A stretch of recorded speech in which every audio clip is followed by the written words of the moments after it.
Continuando nossa manhã de aprendizado, vamos convidar agora para coordenar nossa próxima palestra o senhor professor Dr. Luiz Manuel Esteves Vieira, ele que é professor na Universidade Federal do Rio Grande do Norte, UFRN.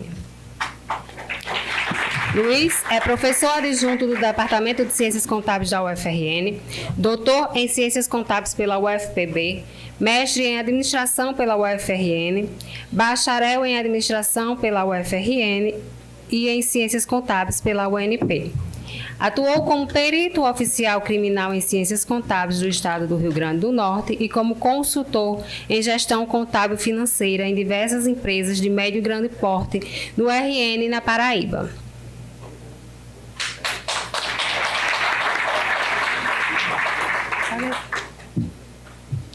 Convidamos agora para dissertar sobre o tema Procedimentos Contábeis Patrimoniais, de onde viemos, onde estamos e para onde vamos. O professor e contador-geral do Estado do Rio Grande do Norte, o senhor Flávio Jorge Rocha.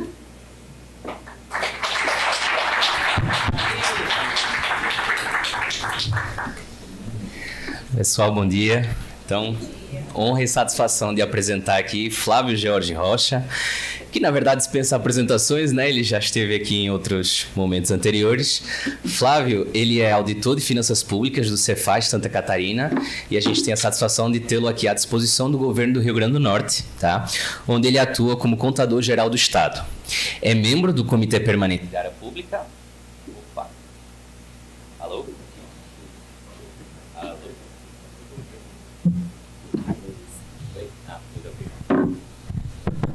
Foi. É membro do Comitê Permanente da Área Pública do Conselho Federal de Contabilidade, advisor do Conselho Federal de Contabilidade na Câmara Técnica, né, de Normas Contábeis e Demonstrativos Fiscais da Federação, mestrando em Contabilidade lá na UFRN, professor de cursos de extensão e pós-graduação na área de Contabilidade e Finanças Públicas. Né? Então, Flávio, fica à vontade, a gente vai discutir aí o tema, né? Procedimentos contábeis patrimoniais. A gente acrescentou de onde viemos, né? Onde estamos e para onde vamos, tá? A gente está começando um pouquinho mais tarde, né? Pulamos o intervalo para que a gente consiga ter nosso horário de almoço aí preservado. Então, Flávio, fica à vontade. Obrigado. Obrigado, você, Luiz. No currículo ele não falou que é pai de 4 filhos, sabe? E isso também toma um tempinho danado, tá? Mas antes de irmos direto ao tema, um bom dia especial a vocês que nos acompanham aí no YouTube, que para nós da Comissão da Área Pública é sempre um sinal de prestígio a sua audiência. Sempre sonhei dizer isso, bicho. Sempre sonhei. Ele falava, um dia eu vou falar isso, viu? Aí tá tendo pessoal do YouTube, né? Tá acompanhando a gente. Então, os alunos a gente divulgou. Então sintam-se cumprimentados, tá? Deixa eu tentar levantar aqui. Ele fica melhor, não sei se eu fico em pé aqui. Tá passando pra lá. Pra cá. Pra cá. Pessoal, bom dia, né? Quando a gente estava planejando esse simpósio, a gente estava pensando nos temas, né? Um dos temas que veio à tona é como é que a gente está hoje nessa questão de convergências novas internacionais, essa implantação das NBC-TSP. Leandro falou aí da norma de custo, foi a última publicada, a NBC-TSP 34, né? Que está aprendendo a mexer com custos no setor público. Então a gente está onde a gente está hoje, né? Mas para a gente falar como é que a gente está hoje, a gente tem que falar um pouquinho da história, de onde viemos, né? Então veio esse tema, né? Procedimentos contábeis patrimoniais, de onde viemos, onde estamos e para onde vamos, né? Antes, já falou um pouquinho do currículo, né? Então não vou passar por isso aí. Então são 32 anos de contabilidade. Erivan já saiu, né? Erivan não é metido a menino, mas Erivan foi meu professor na faculdade, viu, professor? Isso aí foi em 2000.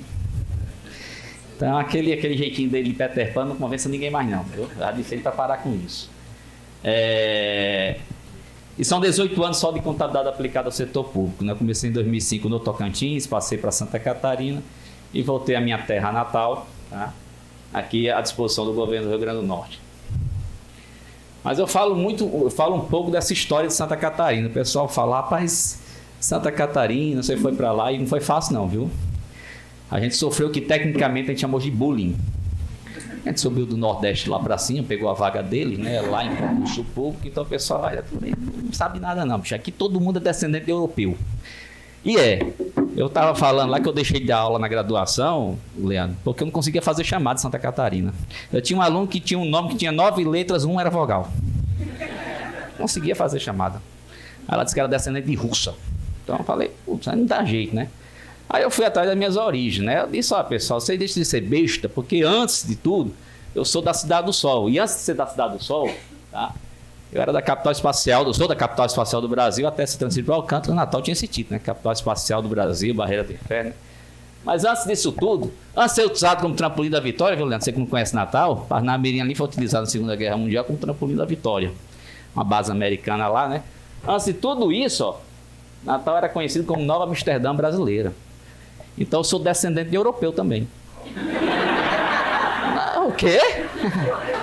Foi aí que começaram a me respeitar lá no sul. Disseram, aí me chamaram para ser assessor do diretor. Ele é europeu também. Eu falei. Inclusive, papai disse, Luiz não ia ter problema nenhum, não, que o Luiz é português. Eu ia dar bem lá no sul, né? Papai disse que meu nome era para ser Flávio Van Jorge. Ele não colocou esse Ivan para não sofrer bullying. Não sabe que eu sofri ao contrário. Se eu tivesse Ivan, cabe identificar. É holandês, é Van. Tá? E foi assim que eu quebrei resistência lá em Santa Catarina. Senão ia passar despercebido. Mas deu certo, tá? Deu certo. E em 2019 eu cheguei aqui. E, inclusive, quando eu vim para cá, foi até um susto. O pessoal, você tá doido? Você vai sair de Santa Catarina, contabilidade de Santa Catarina, contabilidade pública lá, uma das mais avançadas do país. Eu falei, vou, minha terra natal, fui convidado, eu vou. E ainda vou confiante. Ele confiante por quê? Porque quando eu vim, lá no ranking que o Leandro inventou, Rio Grande do Norte era o 27º. Aí eu falei, não é possível que eu caia, só são 27. Não é possível. Uma coisa eu vou evoluir. Tá com a moléstia. Tu não inventou o 28º lugar, né? Então é dali pra cima. Então pronto, graças a Deus deu certo. Até ele inventar de colocar matriz no ranking, né? Aí complicou a história. Então, bom, nossa agenda é essa aqui, tá, pessoal? Vamos falar um pouquinho de onde viemos, a questão da contabilidade pública orçamentária que a colega falou, né? Muita gente com esse viés orçamentário, é controlar orçamento, é fazer empenho, liquidação e pagamento, tá? A gente vai falar um pouquinho disso, os balanços públicos. Gente, a gente vai falar aqui, então não vou antecipar não. Fala esses balanços públicos, como é que eram feitos, né? Onde estamos, que é o processo de convergência, o plano de contas único da federação, as novas demonstrações contábeis, DFC, né? A gente criou novas demonstrações mais ricas que existiu. As primeiras normas brasileiras de contabilidade e para onde vamos, as novas normas, de custos, é um caminho que a gente vai seguir, não? A gente vai para isso. CIAFIC, sistemas, tá? A gente não tem como fugir disso. E o novo perfil do contador, então a gente para essa agenda aí, tá? O relógio não andou, tá? Então não sei quanto tempo eu vou demorar aqui, não. Se você não andar com o relógio ali, 40 minutos para o meio-dia. Então acho que vai dar certo, depois a gente bate um papo aí. Então vamos lá, né? De onde viemos? A contabilidade pública voltada para o controle do gasto. E era isso, a gente tinha a contabilidade pública uma ferramenta de prestação de contas, tá? Então esse negócio de usar a contabilidade como a societária utilizava para gestor tomar decisão não era a realidade do setor público. Então a gente se preocupava em registrar os empenhos, as liquidações e os pagamentos, tá? A dotação inicial, empenhava, liquidava, pagava, tudo isso pegava as partidas dobradas, né, o débito e crédito. Porque contabilidade é fácil, o difícil é débito e crédito, tá? Porque tem hora que você está conciliando uma conta 2 horas da manhã, você quer diminuir um saldo devedor, credita, e na hora que estava devedor, deveria aumentar, diminuiu. Aí o menino chega para mim, Flávio, contabilidade é fácil, agora esse débito e crédito enrola a gente, viu? E é de 1494, né, a obra de Luca Pacioli, então é bem novinho, mas aí o pessoal ainda tá indo nessa linha, né?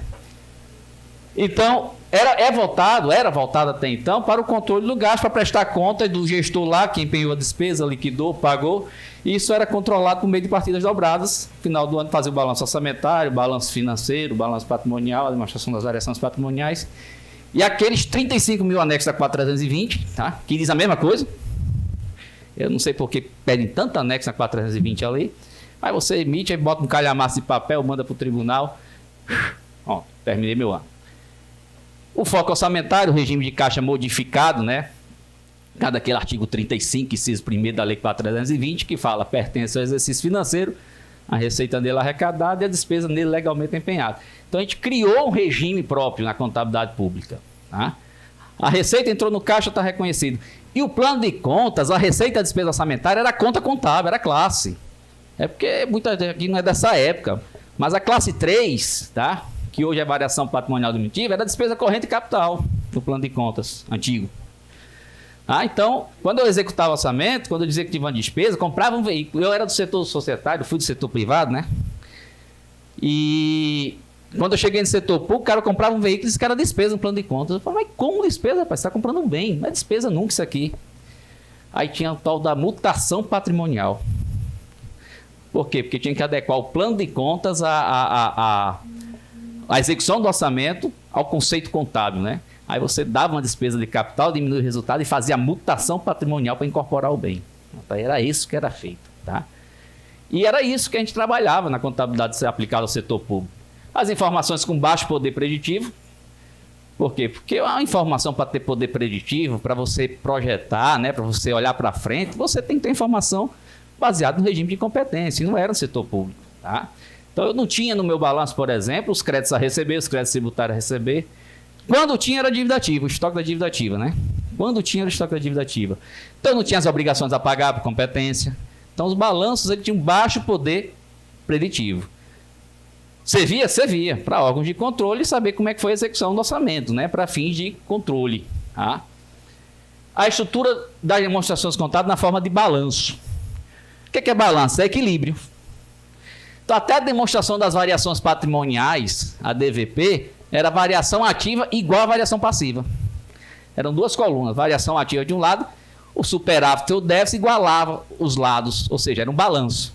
Era o balanço da demonstração das variações patrimoniais. O balanço financeiro, ou seja, obrigatoriamente apresentava os ingressos igual aos dispêndios. A coluna de ingresso igual a coluna de dispêndio, ou seja, equilibrado, forma de balanço. Tá? E sempre foi evoluindo. Balanços públicos não consolidados, apesar que até hoje está difícil fazer esse balanço público consolidado. Mas o que acontecia? A gente agregava, né? Agregava. Todos os órgãos aqui juntavam, somava tudo aqui o balanço. Só que ali tinha operações o quê? Entre órgãos, ou seja, não era uma visão consolidada doente. Desculpem a cacofonia, mas é doente, né? É doente. Então a visão não era consolidada. Até hoje é difícil fazer um balanço consolidado, pessoal. Até hoje é difícil. A gente evoluiu no plano de contas, identifica as operações intra, mas até hoje é difícil consolidar no setor público. Imagine sem ter um sistema único. Imagine sem ter um sistema único, né?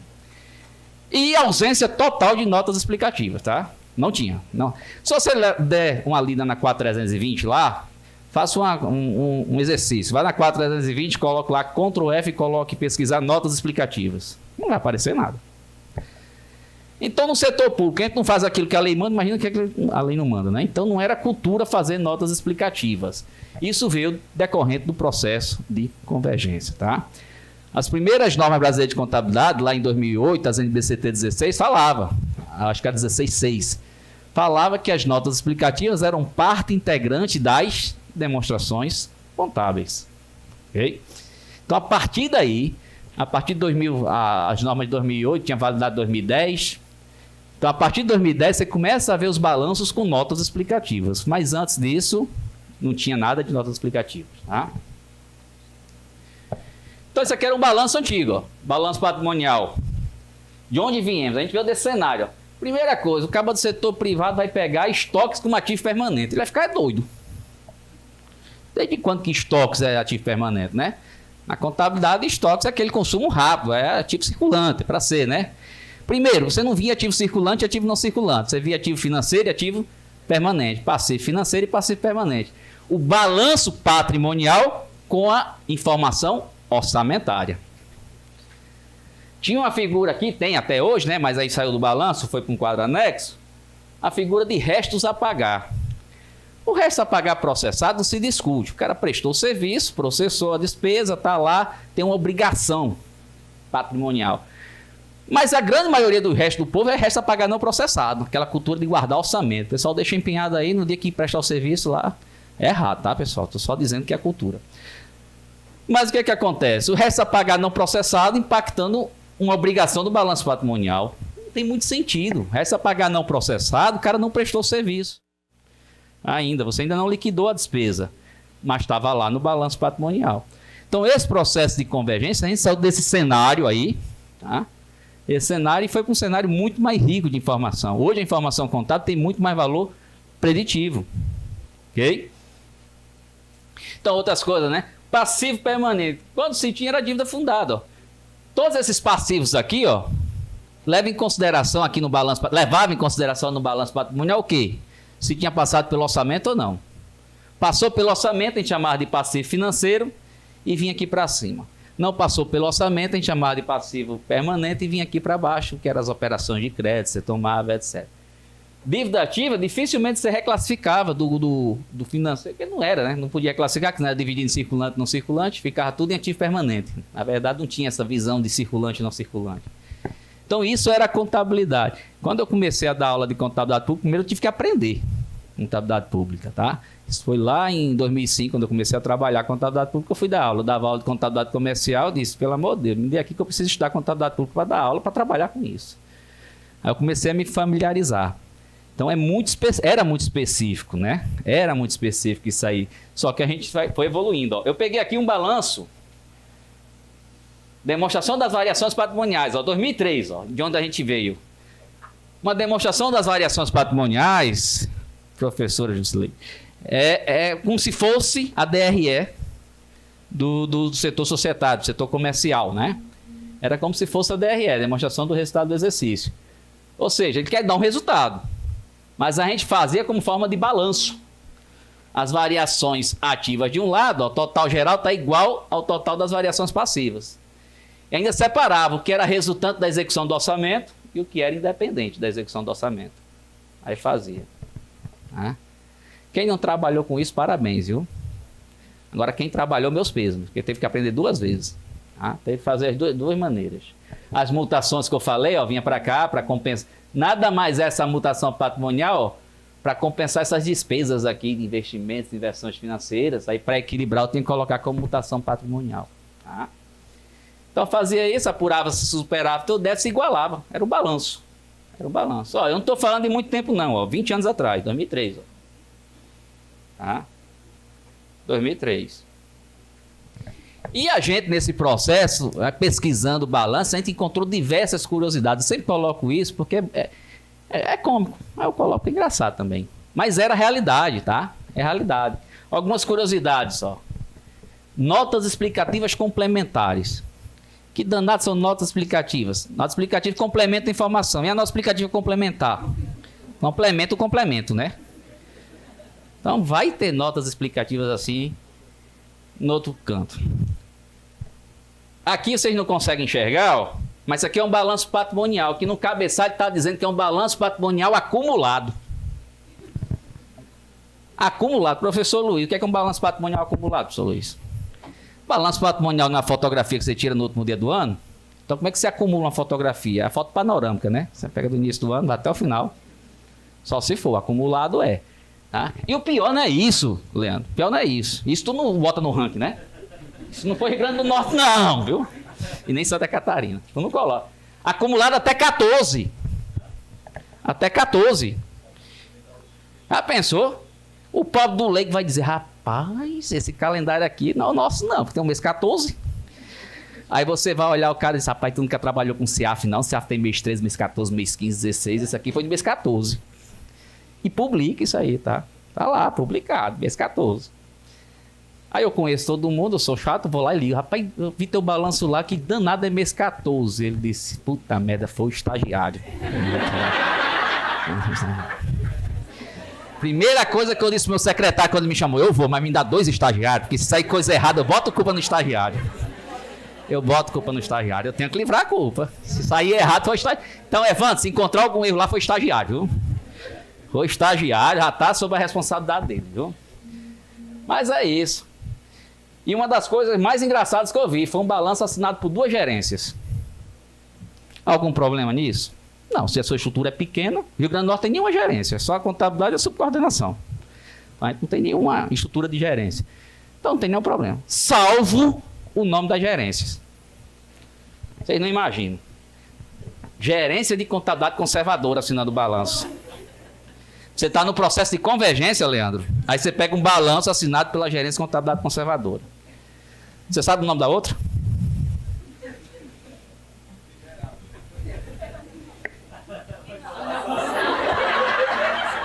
No mesmo balanço. Eu tive que tirar os nomes.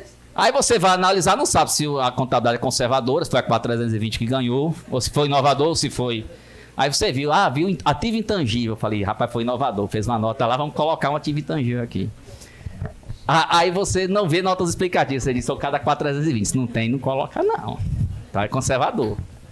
Isso eu tô falando de Estado, eu pesquiso muito a nível de Estado, tá? E não é muito tempo não, tô falando de 1990 e pouco não, tá?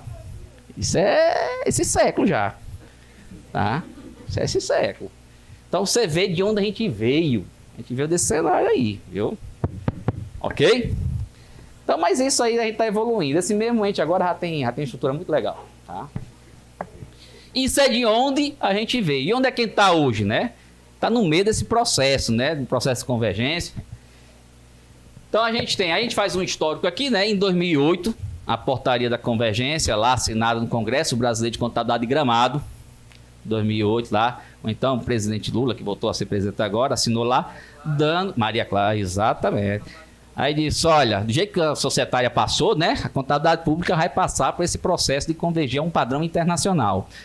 Na contabilidade societária foram as IFRS, né? E na pública as IPSAS, né? Então você tem isso aí, em 2008, e veio a edição das primeiras normas brasileiras de contabilidade aplicadas ao setor público, tá? As NBCT 16, da 1 e a 10, foram feitas em 2008, com vigência a partir de 2010. Então a gente precisou se mexer. Foi aí que veio uma norma dizendo, aqueles princípios de contabilidade, eles se aplicam ao setor público. E um dos principais princípios qual era? O de competência. Era o de competência. Então, aquilo se aplica ao setor público. A contabilidade do setor público é uma contabilidade por competência. O objeto da contabilidade aplicada ao setor público qual é? É o patrimônio público. Ora, a contabilidade é uma ciência. A contabilidade pública é uma ramificação dessa ciência. Uma ciência aplicada ao setor. É a contabilidade aplicada àquele segmento, ao setor público, certo?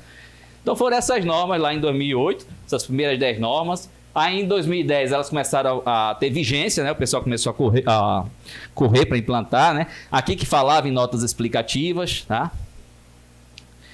E em 2011 veio a 11ª norma dessa release aí, né? Que foi a norma de custos, que agora foi substituída, quando entrar em vigência a NBCT-SP 34 substitui a 16.11. Ok? Essas normas hoje estão revogadas desde dessa retomada do processo, porque essas normas aqui, ó, elas não eram convergidas, elas eram alinhadas ao padrão internacional, né? Ela trazia regras gerais, eram bem genéricas, e tinha um dispositivo lá, se você não achar a solução aqui, procure na norma do setor privado, tá? Então elas não eram específicas, ela não era norma internacional convergida, era a norma brasileira com padrão, ou seja, alinhado ao padrão internacional, essas primeiras normas, tá? Então, em 2016, aí vieram as primeiras normas convergidas, esse grupo novo, qual estou fazendo parte desde 2016, já se vão 7 anos, tá? As primeiras normas convergidas, incluindo a principal delas, que eu digo, né? Que é a nossa, vou chamar aqui a norma das normas, que é a estrutura conceitual. E foi nesse ano que o CFC revogou a resolução 750. Quando saiu a estrutura conceitual do setor público, o CFC revogou a resolução 750, que tratava de quê, gente? Dos princípios de contabilidade, tá? O que eu recebi de ligação de professor dizendo, Flávio do céu, tinha uma aula só sobre o princípio de competência. Falei, rapaz, continue dando a aula, não tem jeito não, o princípio de competência existe, não é porque a resolução caiu, mas o princípio de competência está tanto na estrutura conceitual do setor privado, como na estrutura conceitual do setor público. Então, os princípios da ciência continuam todos vigentes, todos, tá? Só que agora nós temos duas estruturas conceituais, a do setor privado e a do setor público, ok? Então não precisava de mais uma norma conceitual que é de princípio. Então as normas principiológicas são essas, tá? E nesse período, 2011 a 2016, o negócio não ficou parado não, tá? Foi lá o chicote do Tesouro Nacional, ó. Pá, pá, pá. Implantando o plano de contas único, implantando procedimentos contábeis orçamentários, evoluindo, né? Procedimentos contábeis específicos, né?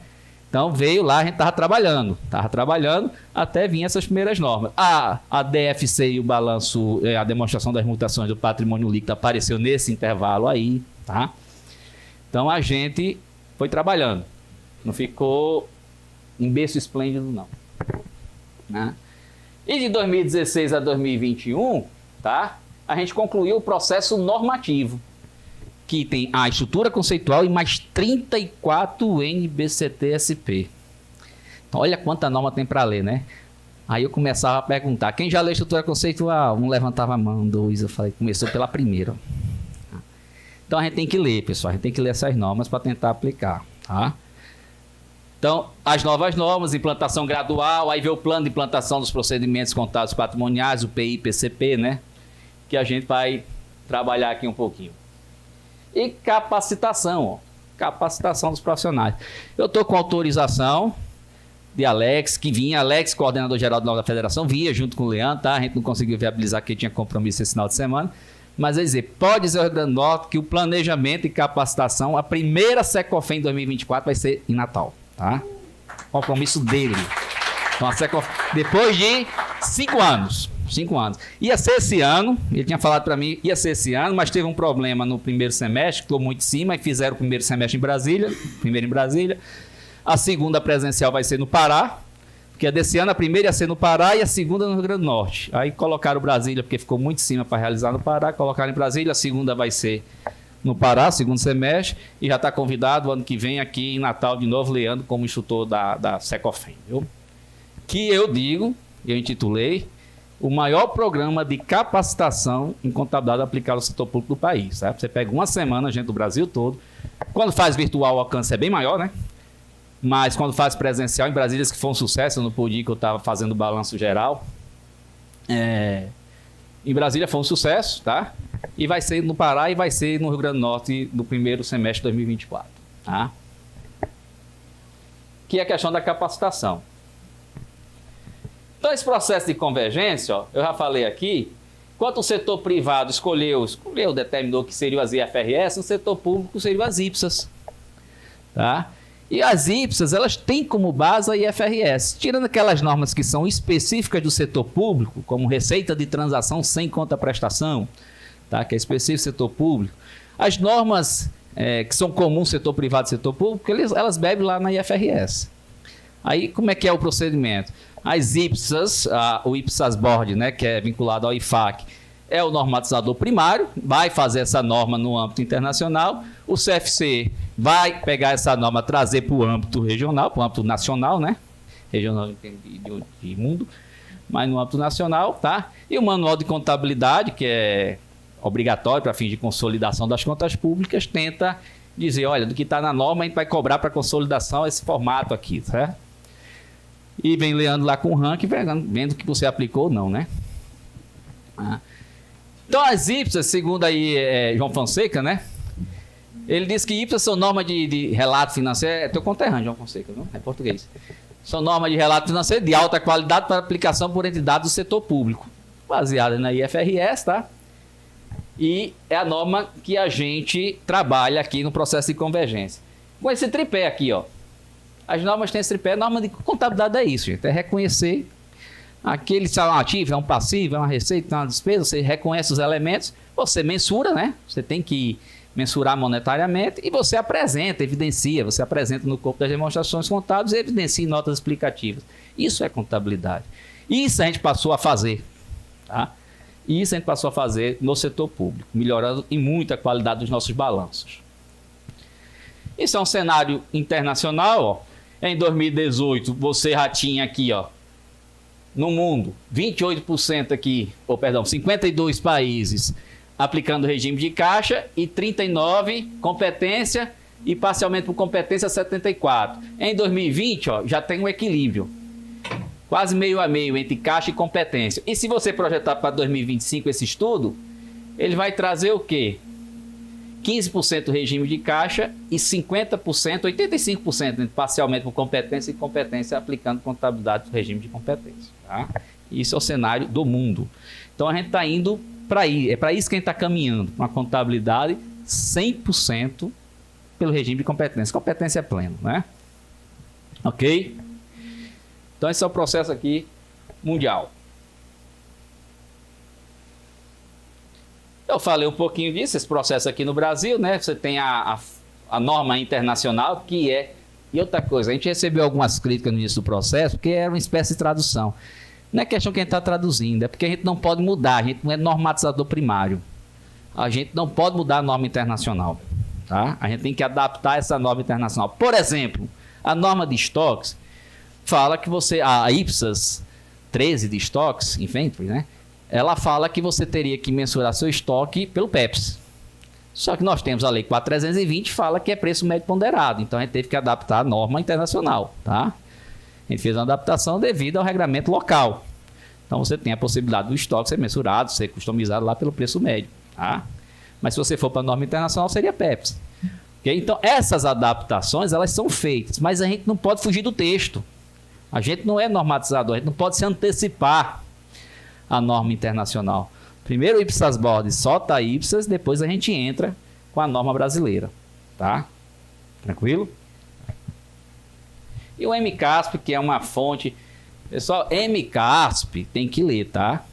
O negócio ninguém aprende por osmose, não. Botar debaixo do travesseiro, deitar e pegar o conteúdo. Tem que ler. E o bicho é dessa largura, mas tem que ler, não tem jeito. Quem trabalha com contabilidade tem que ler.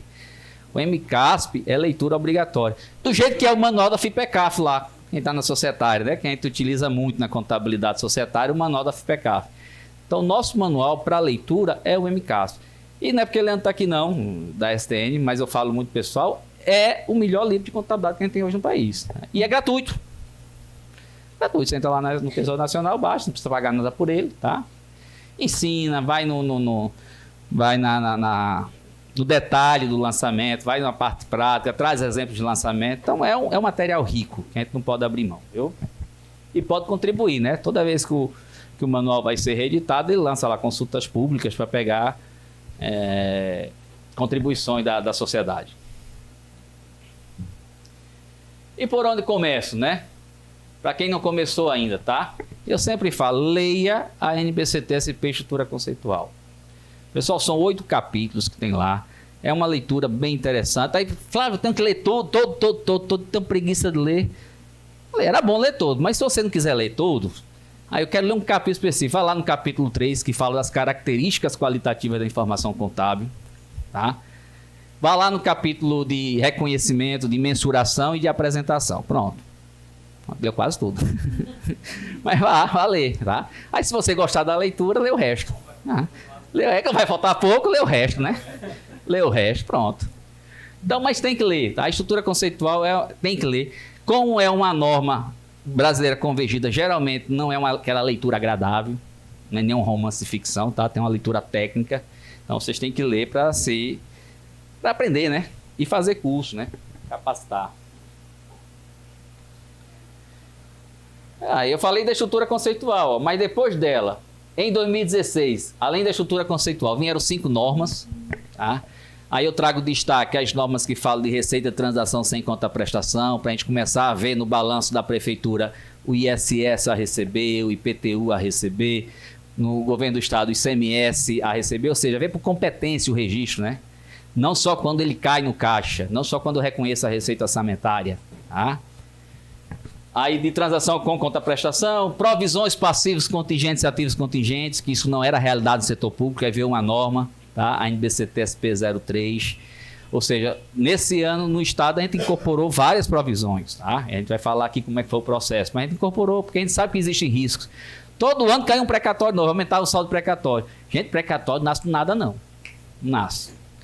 Para nascer um precatório, atrás vieram muitos processos, né? Alguém entrou com ação, a análise deveria ter sido feita, se o risco era grande de perder, uma provisão deveria ter sido reconhecida para poder esse precatório cair. Senão, de uma hora para outra, cai um precatório no balanço, a dívida sai de 1 para 2 bilhões, você não sabia de onde é. Surgiu?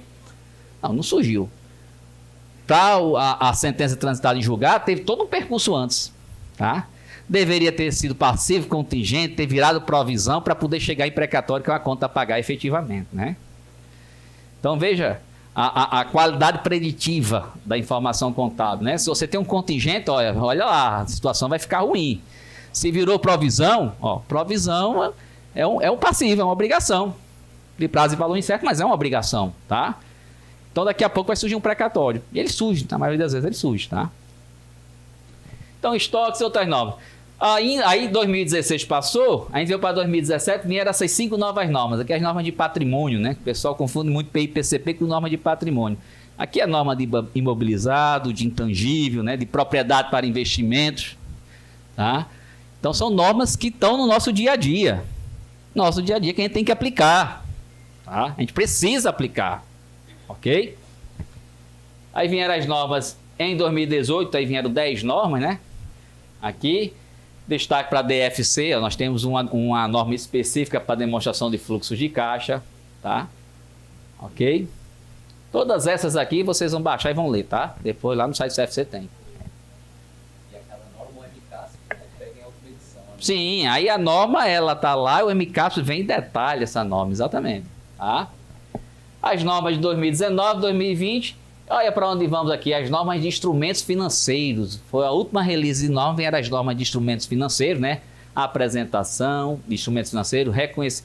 Eu estava trabalhando a norma de instrumentos financeiros com o pessoal do CPCASP, a informação que mais vinha era ativo financeiro e passivo financeiro. Como é que você coloca na cabeça o cidadão que não é o ativo financeiro e passivo financeiro que ele viu a vida toda? Que é aquele ativo financeiro que já passou pelo orçamento, o passivo financeiro já foi empenhado. Eu não estou falando de restos a pagar, de débito tesouraria. Eu não estou falando de aro aqui, eu estou falando de outros passivos financeiros. Para colocar isso na cabeça do cidadão, é luta. E a gente entende. É desde 64 fazendo a contabilidade de um jeito. Tá? Desde a Lei 4.320 fazendo de um jeito. Tem que mudar. E a última que o professor Leandro falou aqui, ó. Leandro falou aqui, quando ele estava falando lá de custos, né?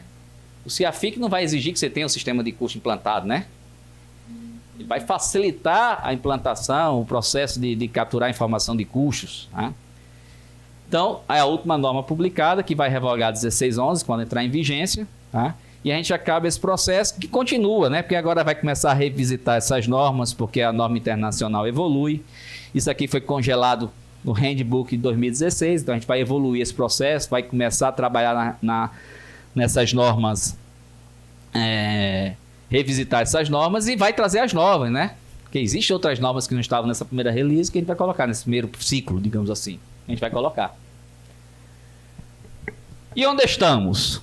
Nós estamos relendo a Lei 4.320, tá? Vendo que a 4.320, ela é uma lei interessante, ela é de 64, 17 de março de 64, ela é uma lei interessante e que ela precisa ser vista não só o aspecto orçamentário dela. E outra coisa, vem muita coisa nova, né? Muita coisa nova. O gestor público ele é muito criativo, ele precisa de recursos. Em toda crise, o pessoal vai atrás de novos recursos. Como é que a gente classifica esses novos recursos sob a ótica da 4.320? Exemplo clássico, depósitos judiciais, quando os depósitos judiciais foram autorizados a serem pegos para pagar precatório, né? Então, como é que é essa contabilização sob a ótica da 4.320, conciliando com a norma contábil propriamente dita, né? Uma contabilidade patrimonial. Então, a gente está conhecendo aquelas primeiras normas, trabalhando, fazendo cursos, né? Treinamentos, aplicando algumas delas. A gente vê os balanços, vou trazer alguns balanços aqui que estão evoluindo bastante. A norma de provisão, a gente vê muitas provisões já reconhecidas nos balanços dos entes. A gente vê ajuste de perdas, coisa que não tinha, né? Então a gente tá vendo essas normas sendo aplicadas, tá? A gente está nesse momento, dessas primeiras normas sendo aplicadas. E eu não tenho medo de dizer não, tá? A gente está aprendendo a consolidar no setor público. Consolidar não é só você somar todos o que os órgãos fizeram não e publicar, tá? Consolidação, e na verdade, consolidação é feita em papel de trabalho, né? A STN ajuda quando cria aquele quinto nível 2 lá, o INTRA, tá ajudando.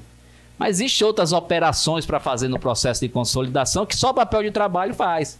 Você faz essa consolidação, você tira as duplicidades, para você dar uma visão do seu ente com a sociedade, né? A visão consolidada, tirando as operações intra. E outra coisa, quem tem empresa no seu ente, empresa. A norma pede para você consolidar os dados dessa empresa. Por exemplo, no balanço do setor público nacional, lá no balanço da União, no BGU, lá a gente teria que ver os números da Petrobras lá dentro, pela norma de consolidação. Porque a norma não tem a visão de orçamento fiscal e seguridade social, não. E orçamento de investimento. A norma tem a visão de controle. Se você controla, aquela empresa tem que estar no seu balanço consolidado. E a União controla a Petrobras, do jeito que o governo de Santa Catarina controla a CAERN, controla a Podgás. Então, o meu balanço ainda não está assim não, viu? Mas no futuro tem que evoluir para isso. Consolidar. E consolidar não é fazer equivalência patrimonial não, viu? Consolidar é trazer linha a linha. Linha a linha. Todos os ativos, todos os passivos, tirando as duplicidades. Isso é consolidar. Tá? Isso a gente está aprendendo a fazer. Aprendendo mesmo, tá? No setor público está aprendendo a fazer.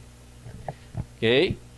Aprendendo a escrever notas explicativas. Você viu, primeiro não tinha, depois vieram as notas explicativas complementares. Agora o pessoal está estudando, fazendo notas explicativas, né? Porque nota explicativa, gente, é para ser aquilo que é relevante no processo da finalidade das demonstrações contábeis. Então, a gente precisa fazer. E a nota explicativa não é só do consolidado, não. É Joyce fazendo no tribunal, é Ivanaldo fazendo lá no Tribunal de Justiça, é a Câmara Municipal fazendo seu balanço, porque eles também prestam contas. Tá? Eles também fazem demonstrativos. E, evidentemente, se você está fazendo o consolidado, né, você está consolidando, você tem que colocar também notas explicativas. E são parte integrante das demonstrações contábeis. O que isso quer dizer? Não existe coisa apartada. Tá? Ela faz parte das demonstrações contábeis, ok? Evoluindo os sistemas, o CIAFI, que eu tenho uma vela acesa lá para o Tesouro Nacional, quando eles fizeram esse decreto lá, tá? Porque eu acho formidável, eu tenho na minha cabeça que o modelo é o da União, tá? Santa Catarina nós tínhamos um sistema único, só que tem um problema, tá? A gente tem alguma resistência a nível de estados, alguns órgãos que têm muita força, tem órgãos autônomos, né? Tem resistência, então eu já falei para a Leandro, já falei para a Alex, conversar com os órgãos superiores de controle desses outros para informizar esse entendimento, tá? Mas a gente vai chegar lá, tá?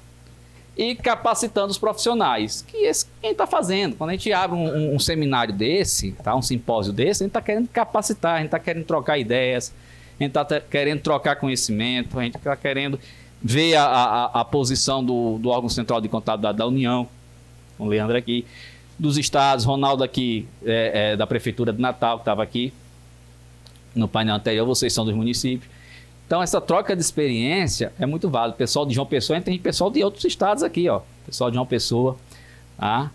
Então, é muito válida essa troca esses eventos, essa troca de conhecimento.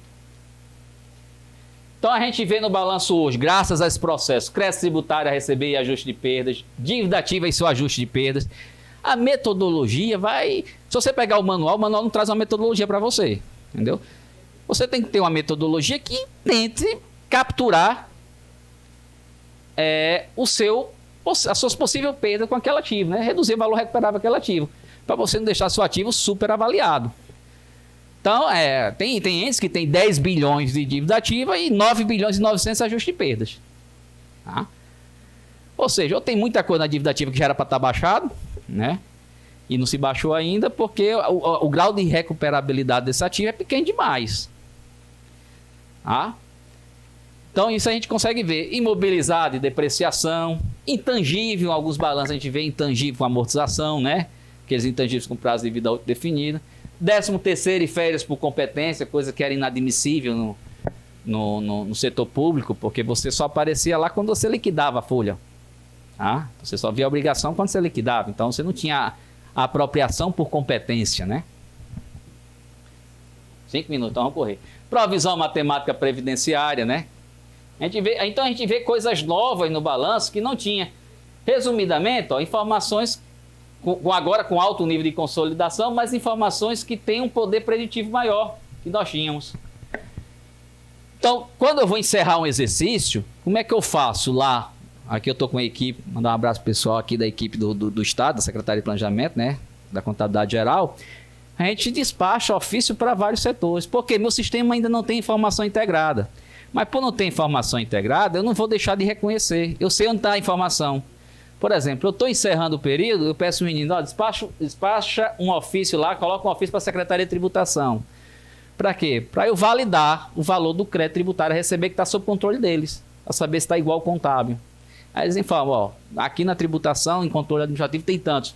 Se eu sou de uma prefeitura, eu vou lá na Secretaria de Finanças e digo quanto é que tem a receber de fatos geradores já ocorridos, né? Aí, em cobrança administrativa, ele vai dizer quanto tem, você vai fazer o ajuste contábil, você vai fazer bater isso aí. O ideal é que seja integrado, mas enquanto a gente não integra, a gente precisa das informações para registrar, tá?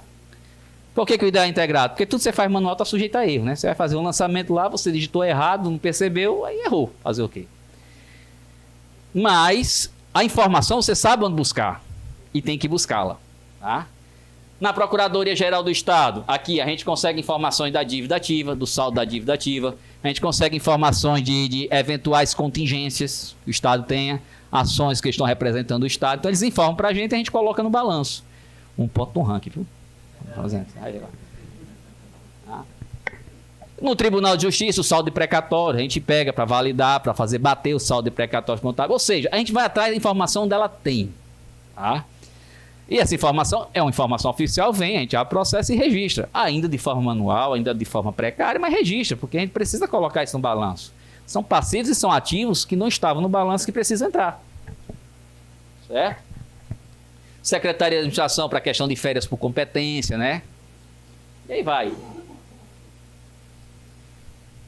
Empresas estatais não dependentes, para que a gente faça não a consolidação, mas faça a equivalência patrimonial do valor do investimento. A gente precisa. E aí tem um problema, né? A gente está fechando o balanço do controlador e o balanço da controlada ainda não está fechado. Aí eu digo, me dê as demonstrações mais recentes que você tiver aí auditada. O cara me manda, geralmente do último trimestre. Eu estou lá fechando 2022, ele me dá o balanço do 30 de setembro, auditado lá, a gente vai fazer equivalência patrimonial. É a última informação que a gente tem. Esse delay não tem como, nesse primeiro momento, não tem como acabar, porque eu tô fechando o balanço do controlador e a controlada ainda não fechou a dela. Ok? Então, a gente precisa, no caso do Rio Grande do Norte, que é uma anomalia, a gente precisa que os poderes informem seus números. Eu vou fazer o quê? Eu não tenho os números no meu sistema, eu preciso. Aí está lá, Jorge já está, né? Mas aí o TJ que ainda não está. Ele manda as informações para a gente consolidar, para a gente colocar as informações e fazer numa planilha de Excel a consolidação. Não está lá no sistema, tem que fazer isso. Aí depende desse pessoal enviar a informação. Às vezes não chega em tempo, a gente perde tempo, tá? No dia que alguém de outro poder for consolidar as contas, ele começa a adotar o sistema obrigatoriamente, porque ele sabe a dificuldade que vai ser. Tá? Então, verificar as operações entre órgãos, valores em duplicidade, ou seja, a gente faz uma análise do balancete, pessoal. Eu costumo dizer que o contador, a equipe de contabilidade do município, tem que namorar com o balancete todo mês. Antes de fechar lá, tira um balancete do seu órgão, veja lá, o balancete fala. A gente não quer ouvir. Tá? Mas o balancete fala, a contabilidade fala com você e você precisa ouvir para tentar corrigir os problemas, tá? Ali prepara as demonstrações contábeis e elabora nota explicativa. Olha como o negócio é mais mordoso. A gente não tinha notas. Hoje o Rio Grande do Norte publica, eu estava olhando o balanço, são 33 notas explicativas tentando ajudar o usuário da informação contábil, inclusive os órgãos de controle. Ninguém pode ter medo do órgão de controle não, tá? O órgão de controle está lá para ajudar. Também para multar, né? Mas ajuda, tá? Mas eles estão lá para orientar, para ajudar também nesse processo, tá? É peça fundamental do processo a atuação dos órgãos de controle. Tá? Então tem notas explicativas, ó, de consolidação das demonstrações, ó. O que é que eu falo para os meninos? Se você tira o balanço agregado, juntou tudo, tá 100, eu estou publicando 70, você fala lá, bota uma coluna que você excluiu 30. Excluiu por quê? Porque é uma operação entre sistemas. O que é essa exclusão? Então você fez um processo de consolidação, tá? Então bota numa nota. Uso de estimativas, julgamentos e premissas, que está muito usual, isso é corriqueiro hoje no setor público, tá? Estimativa da vida útil dos bens, as premissas utilizadas para avaliação atuarial, para ajuste de perda. Quais são as premissas? Ninguém precisa adivinhar o que é que você fez, né? É o que eu costumo dizer, né? Tem auditor aqui, né? Eu sou. Sabe a diferença é porque o pessoal tem muito medo de auditor. Leandro, você sabe a diferença de auditor e terrorista? Tem auditor também, né? Sabe a diferença de auditor e terrorista, não sabe? Alguém sabe a diferença? Sabe, professor Luiz? Terrorista tem simpatizante. Tá? A gente costuma dizer isso. Você encontra um outro simpatizante terrorista, né? De causa, né? Mas auditor, meu amigo. Aí eu sei, é isso mesmo, filho. Tá? Então vamos lá, tá acabando, pessoal. Então essas notas aqui a gente precisa colocar. A questão do CIAFIC, ó. O CIAFIC, ele é o sistema que vai conversar com os outros sistemas estruturados. Isso aqui é que tem que ser único para todos os entes. Tá? Esse aqui que tem que ter os requisitos mínimos. Tá? Esse aqui que o Leandro estava falando agora há pouco. tá? Esse CIAFIC, que é o modelo do CIAF, até o nome é parecido, né? Tarucê de controle, mas é o modelo do CIAF do governo federal, que os municípios fizeram, os estados fizeram, municípios também com o CIAFEM, né? Que tentou fazer, né? O filhote do CIAF com o CIAFEM, tá?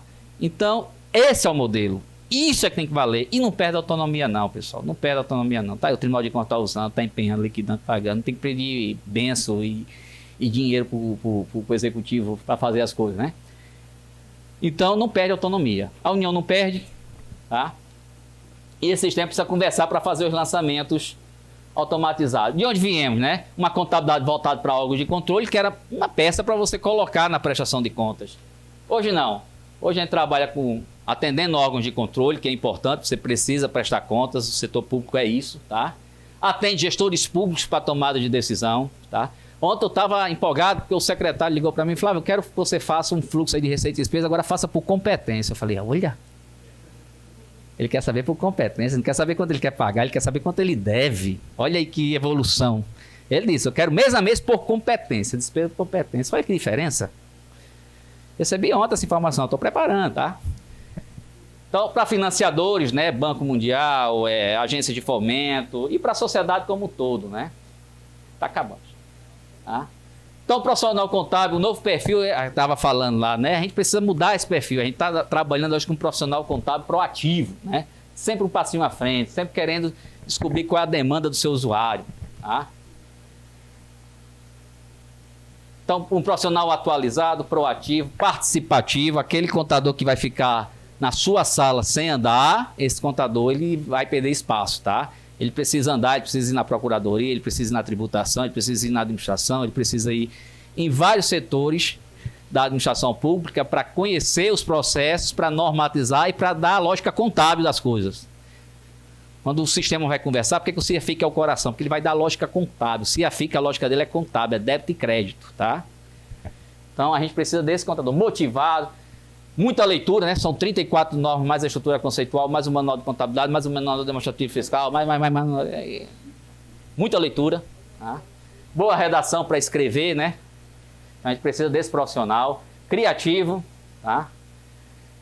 Então, o perfil do contador continua o mesmo? Eu sempre pergunto, né? Será que é de responsabilidade nossa fazer empenho, liquidação, pagamento? A gente precisa estar fazendo isso, né? Eu sei que em muitos municípios pequenos o contador faz isso, mas não é isso que é para a gente fazer. A gente tem que trabalhar com análise contábil, com regras contábeis, né? Eu costumo dizer que a dramaturgia do cinema já mudou o perfil, tá? Aqui, a contabilidade aplicada ao setor público está diante de novos desafios, né? Quem vai poder nos ajudar? Vai ser o Chapolin Colorado? Não. Vai ser o contador, tá? O cara da contabilidade que vai ajudar. É muita coisa, ó. Norma Brasileira de Contabilidade, REL. Quando a gente pensa que não tem mais nada para inventar, vem o FDRINF, vem DCTF Web, entendeu? É um negócio complicado, muita coisa, tá? E eles vão perguntar onde? Sempre ali, ó. Sempre, é sempre. Nunca vi, sempre. Nunca vi. Eu nunca vi tanta coisa para chegar para a contabilidade responder. Tem nada a ver, tem nada. Um dia chegou um cara que estava com uma empresa, estava com a dúvida de imposto de renda dele, da empresa. E aí eu falei: agora não, eu já fui para a área pública, não ter problema com a área tributária. Aí o cara vem atrás, ali os meninos, e os meninos com a maior boa vontade, vão tentar responder. Eu falei: meu Deus do céu. Mas é dúvida que não tem nada, mas manda para a contabilidade que lá responde. Se lá não souber, meu filho, acabou seu mundo. Se lá não souber, desista. Se não pegar lá, não pega mais em canto nenhum. Então, veja, são muitas transações complexas, que o regime de caixa não é mais suficiente. Então, a gente vai migrar realmente para um regime de competência pleno, viu, pessoal? Tá? Regime de competência. Eu costumo dizer que mudou realmente o estereótipo do contador. No cinema já mudou. Quem está fazendo contador agora? Ó? Quem faz contador agora? Penaf. Antigamente fazer contador, cara, tinha que ser o senhor de dados, usando óculos, barriga grande. Agora é só artista de galã, né? Fala. Benaf fez o contador. Ó, Cauã Raymond. Isso aí era contador, viu? Contador. Eu não costumo dizer, eu nunca falo qual é o enredo, né? Esse aqui era matador de aluguel. E esse aqui era corno. No seriado, tá? Na ficção. Mas eram contadores. Não mudou o perfil? Não mudou. Mudou. Agora o pessoal novo fazendo contabilidade. Ah? Então, ó, somos importantes, sem nós o que seria o setor público, tá, pessoal?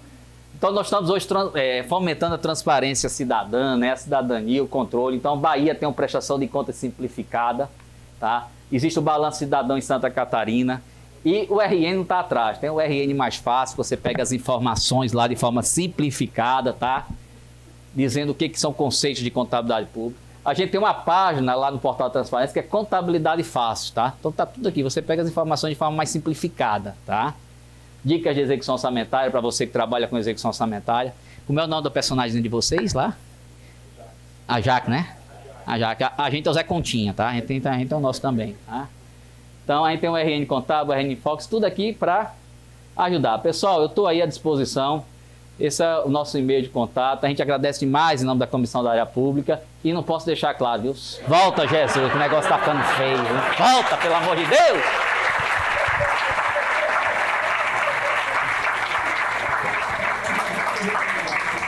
Flávio, muito obrigado. A gente tem um grande privilégio, né, de tê-lo aqui no Rio Grande do Norte. Nós temos os alunos, às vezes, eles, professor, mas a gente tem notas explicativas na área pública? Eu baixei balanço tal, prefeitura A, B, C, não encontrei. Baixar agora o do governo do Rio Grande do Norte. Pegue nota, né? A gente tem bastante coisa, né, muito boa. E inclusive também, né, o Leandro com o ranking, a gente muitas vezes pegava, professor, qual é a RCL que eu tenho que pegar? Porque no anexo 1 tem uma, no anexo tal tem outra. E agora? Olha, vamos fazer o seguinte, entra lá no ranking, vamos pegar um município que esteja bem classificado, com um bom percentual, e a gente vê, né, olha, o que é que tem de bom, o que é que precisa melhorar, porque, né, são nossos futuros contadores. Flávio, parabéns, muito obrigado aqui pelo momento. Nosso tempo, né, acho que já está um pouco extrapolado, mas 2 perguntinhas, né? Alguém aí gostaria de fazer alguma pergunta? Enquanto alguém vai falando, eu estava lembrando os princípios, né, fundamentais da contabilidade. Caramba, como assim? Não existe mais, né? A gente discutia isso na academia. Eles, de certa forma, entraram um pouquinho em contradição com as características qualitativas da estrutura conceitual. Então, como é que eu vou representar, né? Representação fidedigna. Como é que eu vou representar de forma fidedigna um número se eu preciso ser prudente? Então, eu vou sobreestimar o passivo e subestimar o ativo, né? E aí começou a gerar um certo conflito com aquilo que vinha lá de fora, né? E precisou ser revogado, né? Alguém gostaria? Bom dia, Joelson Dralins, sou subcoordenador de Flávio, né? Analista contábil aqui do Governo do Estado do Rio Grande do Norte. De Flávio não, do Estado. Do Estado. É porque na STN, Flávio é representante do Estado no GFIM, eu sou o suplente dele. E lá quando a gente está participando das reuniões do GFIM, que ele assessora as Cefaz, né? Aí lá a gente tem o nome dos meninos de Flávio. Então lá a equipe dos analistas são os meninos de Flávio, né? Então isso fica internalizado. Na verdade, eu não tenho nenhuma pergunta, né? Só aproveitando a oportunidade, porque muita gente, assim, o próprio público a nível de estado não tem noção da importância que esse rapaz tem e traz para a gente do Rio Grande do Norte. E aqui eu só mais queria aproveitar a oportunidade, em nome de toda a equipe, agradecer de coração a tudo que Flávio fez, os desafios que ele enfrentou para vir para o Rio Grande do Norte, tentar ajudar a trabalhar, a construir essa equipe. Nós somos uma equipe nova, a gente entramos aqui, hoje aqui estamos quase os 6 aqui. Dos primeiros 12 nomeados, 9 tomaram posse. Dos 9, hoje temos 5 aqui presentes. E no Balanço Geral de 2019, Flávio, juntamente com esses 6, a gente fechou a contabilidade do Estado do Rio Grande do Norte, fazendo a consolidação com a melhor essência, todas as dificuldades de não ter o CIAFIC, e Flávio sempre com a calma, buscando estar sempre com a máxima prudência de estar nos ensinando, nos orientando, nos conduzindo, e a gente tem um orgulho enorme de ter Flávio à frente da gente, e que possa durar o tempo que ele puder aproveitar. Ele veio aqui para aproveitar o tempo do pai dele. O pai dele já tem quase 95 anos. Que dure 100 e ele possa ficar aqui esperando, aproveitando cada ano ao lado do pai e a gente absorvendo o conhecimento dele. Então, queria agradecer em nome de todos aqui presentes. Flávio, o carinho que você teve de você ter vindo para o Rio Grande do Norte, enfrentar essa dificuldade. Não foram poucas. Flávio chegou no Rio Grande do Norte e a forma como ele encontrou, cada dia se deparando com mais dificuldades para melhorar essa contabilidade. Mas ele continua aqui, ele está aqui com a gente. Então, eu queria agradecer a você, Flávio, por tudo.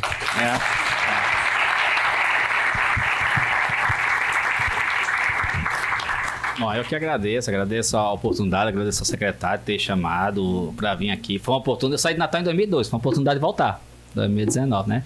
Então eu tenho mais a agradecer do que ser agradecido. Então eu agradeço o convite.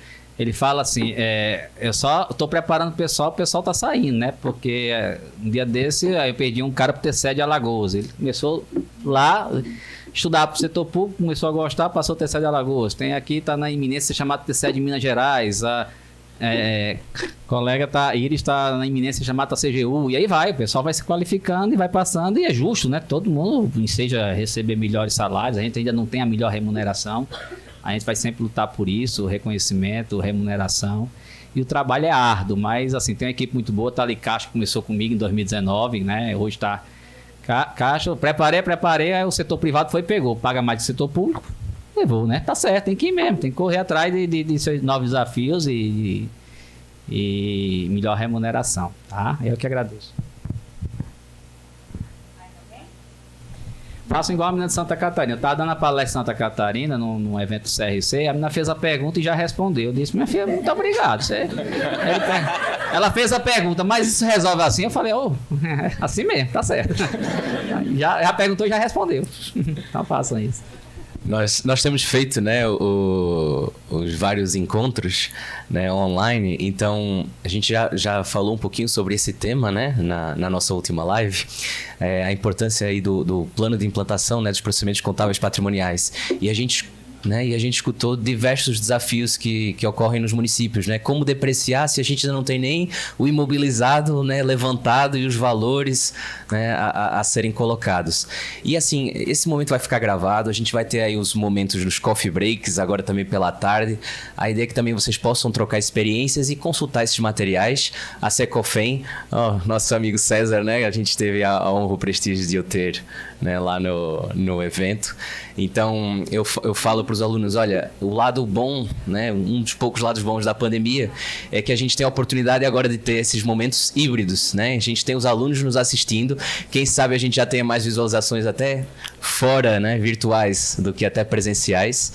E a própria Secofem é um material muito bom, né?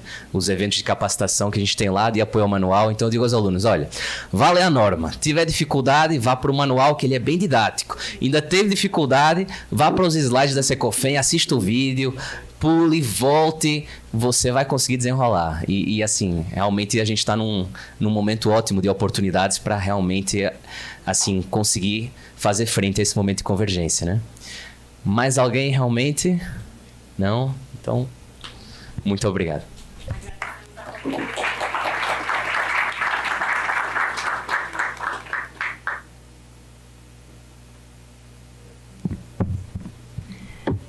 Agradecemos a contribuição do senhor Flávio Rocha e do senhor Luiz Estevão, né?